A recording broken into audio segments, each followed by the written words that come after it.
ভূতেরা কি সত্যি আসবে? আর এসে তারা কি বা করবে? এই চল, ওই ঝোপের আড়ালে লুকিয়ে লুকিয়ে দেখি ভূতেরা কি করে। আমরা দৌড়ে পাশে ঝোপের আড়ালে লুকিয়ে পড়লাম এবং ভূতেদের জন্য অপেক্ষা করতে লাগলাম। অনেকক্ষণ কেটে গেল, কিন্তু এই বন জঙ্গলে আমাদের ছাড়া আর কোনো প্রাণী বা অশরীরী কোনো কিছুরই অস্তিত্ব টের পেলাম না। ভূত কোথায়? আমরা মনে হয় লেট করে ফেলেছি। এমন সময় চারিপাশে ঝড় উঠল।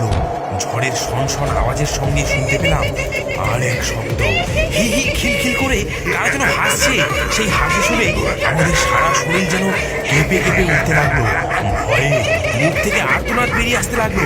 তাও আমরা জোর করে নিজেদের মুখ চেপে ধরে বসে রইলাম আর দেখতে লাগলাম ভূতেদের কাণ্ড কারখানা।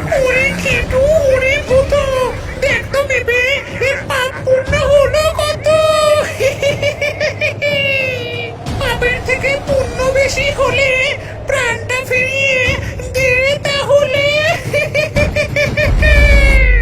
এই যেন ঠিক সেই মোড়লের কথা হুবহু মিলে যাচ্ছে। একটা ভূত একটা পাল্লা বাটখারা নিয়ে সেই মরার সামনে দাঁড়িয়ে তার পাপ পুণ্য মাপছে। এটা একটা ভালো লোক, এটা একটা ভালো লোক, এর জীবন ফিরিয়ে দেওয়া হোক।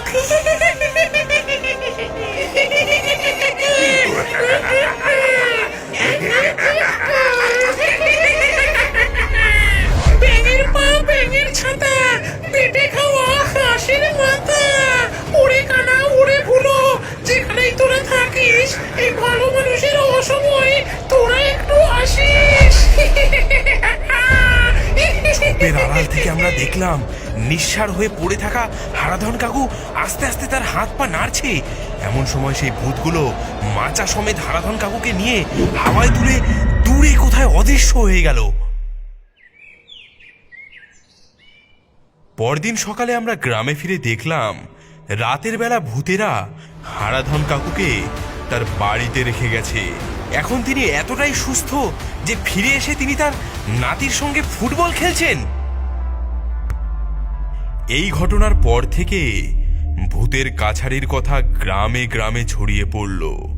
গ্রামে কারো কঠিন রোগ হলে তাকে সেই ভূতের কাছারিতে নিয়ে যাওয়া হতো এবং ভূতেরা সেই রোগীর পাপ পুণ্য বিচার করে দেখত এবং সেই অনুযায়ী তার সেবা শুশ্রূষা করে তাকে তার বাড়িতে দিয়ে আসতো। আজও আপনারা যদি আমাদের হুগলির কাছারি পাড়াতে আসেন তাহলে সেই ভুতুড়ে কাছারির কথা এখানকার বাচ্চাদের মুখে শুনতে পাবেন।